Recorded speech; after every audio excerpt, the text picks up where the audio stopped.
Coming up, I'm Patrick Renault, and I'll show you how 3 former Mountaineers went from walking into this arena as players to walking in as coaches. I'm Ivy Sheets, and one Mountaineer coaching legend is making his return right here on this floor. But his appearance is a little bit different. Mountaineer Playbook starts now.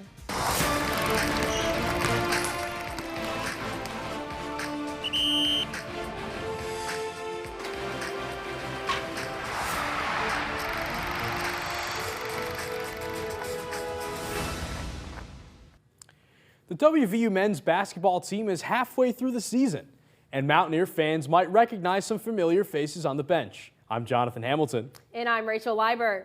A WVU women's basketball legend returns to the Coliseum for the first time since stepping down. These stories and more coming up on Mountaineer Playbook, a sports magazine show produced by Sports and Adventure Media students right here at West Virginia University.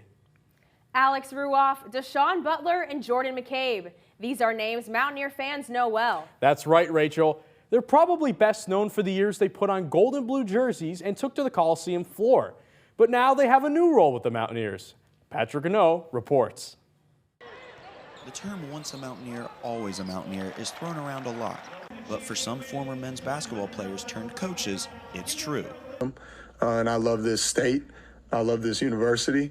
And it'll always be home. And I said that, but I meant it. McCabe spent 3 years at WVU as a player before transferring to the University of Nevada, Las Vegas. But McCabe, as well as 2 other assistant coaches, had an outsized impact. Alex Ruoff is the program's all-time three-point leader, Deshaun Butler is the winningest player in program history, and Jordan McCabe is the first player since 2010 to have 25 points, 11 assists, and 6 steals all in one game. For New Jersey native Butler, the decision to come back to his alma mater was an easy one. After helping lead WVU to their first Final Four appearance in 51 years as a player, Butler achieved legend status amongst more than just Mountaineer fans. Nah, of course, Deshaun is he's a legend. He's a legend back home. Everybody knows Deshaun. Despite their popularity, their positions are uncertain because there's an interim head coach at the helm. For Mountaineer Playbook, I'm Patrick Renault. Between the 3 coaches, Butler, Ruoff, and McCabe, they hold 11 WVU records, Rachel, and a combined 3,875 points. Those are definitely some WVU basketball legends sitting on that bench, Jonathan. But for the women's basketball program, it's not a former player, but a former coach who took the court one more time this month. That's right, Rachel. Former head coach Mike Cary made his first appearance in the Coliseum since retiring in 2022. But as Ivy Sheets reports, that appearance didn't have Cary returning to the Mountaineers bench. WVU guard J.J. Quinterly is one of 3 players who stayed at WVU after former head coach Mike Cary retired. Me staying here was it's a good place to be. Like, I like the people here. I'm not a big person. I don't like change. Cary is the winningest coach in WVU women's basketball history, ending his 21 years in the old gold and blue with a record of 432 and 224. Last month was the first time in 685 days Cary stepped foot on this very floor, but instead of a 5-minute drive, his commute was a 5-hour flight. Cary now helps lead the University of Central Florida Golden Knights, but before the game he was given a jersey to recognize his 21 years of dedication to WVU. I think it was great that he was recognized, and I definitely appreciate his efforts and what he's done in women's basketball, so I'm happy that he was recognized for that. Under new WVU head coach Mark Kellogg, the women's team, including Quinterly, are having success. Quinterly has become the 4th leading scorer in the Big 12, and she just recently hit 1,000 career points. For Mountaineer Playbook, I'm Ivy Sheets. The women's basketball team is now 21-3, and it is the first time in program history a first-year head coach has reached that number. Well, Rachel, WVU fans have seen their fair share of coaches this year, haven't they? It seems like it, Jonathan. From both basketball programs to another team that takes the court in the Coliseum, WVU Director of Athletics Ren Baker has been busy. Ethan Moore joins us now in the studio with his segment, Coach's Corner. Ethan. Thanks, Rachel. Jonathan, after another disappointing season for WVU women's volleyball last year, plus head coach Reed Sunahara's resignation, the search was on to find a new leader who could lift the program out of the rubble. The WVU volleyball team has had a rough few years, and athletic director Ren Baker has made a coaching change.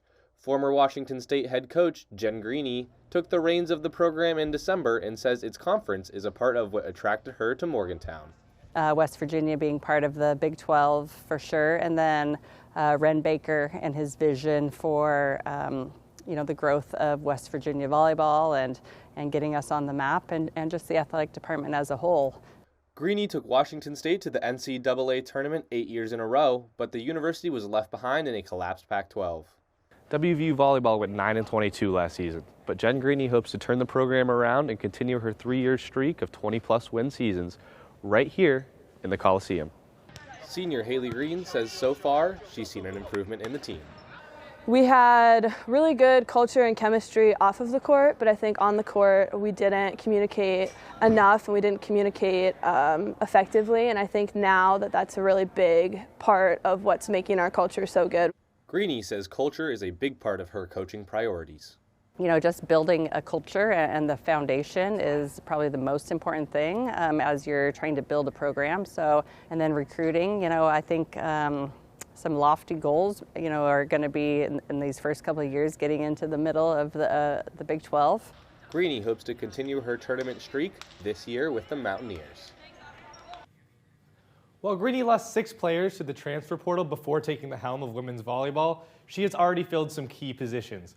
Alexis Finvold out of Louisville and Sydney Reed, who was part of the 2021 National Championship team at Wisconsin, have already made their way to Morgantown. Jonathan, Rachel, back to you. Thanks, Ethan. Coming up on Mountaineer Playbook, coming off a stellar season, expectations are higher than ever for WVU baseball's top star. We'll have that story next. And we'll take you to an off-roading rally that raised thousands of dollars for a West Virginia charity. Stay with us. I'll tell you how I got from here to here on a 600-mile journey from Seneca Rocks, West Virginia to Point Pleasant. West Virginia University is a place where learning is an adventure, inside and outside. You'll become an innovator, a boundary breaker, an earth shaker. Choose your circle from 30,000 fellow Mountaineers, and choose your path from hundreds of majors and minors. In a community that feels small, and you'll use this to get to class. You'll have room to find your people, your passions, and your purpose, because we're a place where everyone fits. This is WVU. This is home.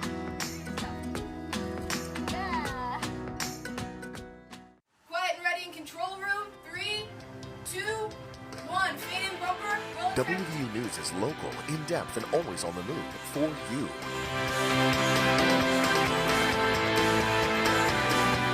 And it's always on YouTube, on the web, and on the Reed College of Media website. A national first-place Emmy Award-winning college newscast, taped at the Waterfront Studio at West Virginia University. Stay in the know, stay connected, watch WVU News.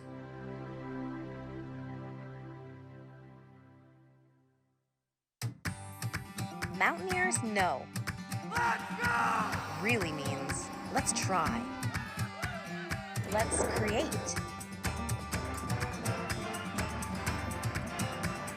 Let's explore.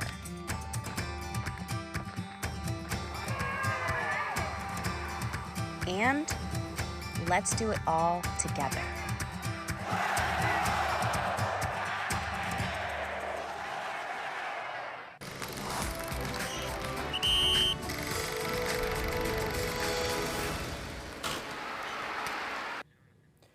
Welcome back to Mountaineer Playbook.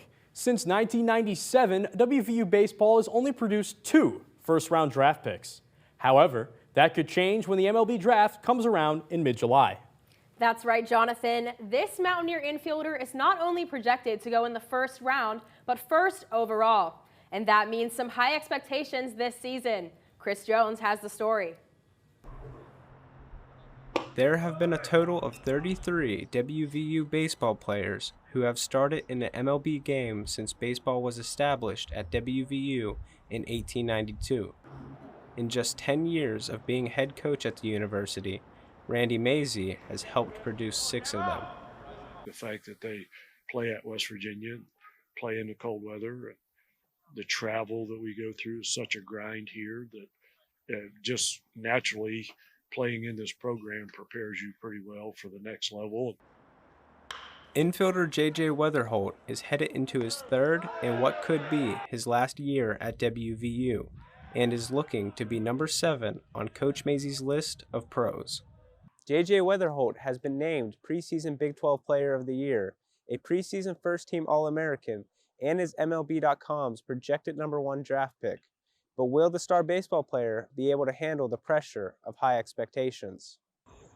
Weatherholt says he's not thinking about the pros. I mean, it's pressure if you want it to be. I think it's just a great opportunity, honestly. It's cool. It brings light to the university. At the end of the day, I'm just trying to win games for our team, and I think we'll do so. So keep my head on that, and the rest will take care of it. Despite the lofty expectations of being the projected number 1 pick, Weatherholt is locked in for the upcoming season. For Mountaineer Playbook, I'm Chris Jones. With all of those preseason expectations, Weatherholt is also managing a position change. The former second baseman is jumping over to shortstop, at least at the start of the Mountaineer season. We wish the boys the best of luck as the Mountaineers look to build off an impressive 40-win season from a year ago. The previous season outcome tied a program record. Speaking of impressive, try 600 miles of off-roading in just 24 hours. Alex Lebo joins us now from Studio B at the Media Innovation Center to explain in his segment, Finding Adventure. Alex? Rachel, Jonathan, more than 125 people gathered at Seneca Rocks in Pendleton County earlier this month to embark on a 600-mile adventure through the hills of West Virginia. Adventure reporter Adam Cooley was there, and he has the story. Backroads of Appalachia held their first Run for the Hills benefit rally earlier this month. The event organizer Jedediah Smith had spent over 90 days planning and preparing to make this proverbial climb. 90 days to, ideation and creation, route planning, mapping, pre-running, all that stuff. And then once we announced the event, we filled it up in really about 24 hours. 72 vehicles compiled of 2 drivers competed in the 24-hour time trial, 6 of which did not complete the run. The drive was demanding, mentally and physically, for all drivers, and some even physically to their vehicle. This section of the run located in Canaan Valley resulted in a broken vehicle, but with the help of recovery vehicle driver Richard Harris, it was welded and returned to the trail. It's taken me 40-some years to figure out it's not life that I like, it's adventure. The event raised almost $15,000 for the West Virginia Children's Home Society. Growing up as a kid, I was an at-risk youth, and so I could have very easily, been in that system too. In true West Virginia fashion, Country Roads was cued as participants crossed the finish line just outside of Point Pleasant. For Mountaineer Playbook, I'm Adam Cooley.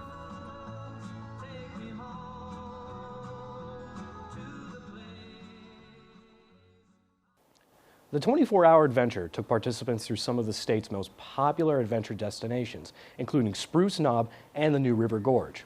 We also want to thank adventure reporter Dominic Ayers, who helped produce that piece. Rachel, Jonathan, back to you at the Waterfront Studio. Thanks, Alex. Well, that's going to do it for this week's edition of Mountaineer Playbook, a sports magazine show where we dive into inspiring stories of coaches, players, and passionate fans who make the sports world truly remarkable. I'm Jonathan Hamilton. And I'm Rachel Liebert. Be sure to like and follow our Facebook page at Mountaineer Playbook. Thank you for watching, and don't miss the chance to celebrate the heart and soul of the game with us next time on Mountaineer Playbook.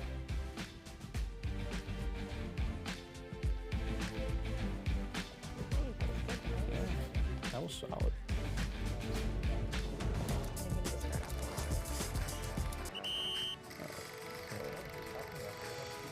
Mm.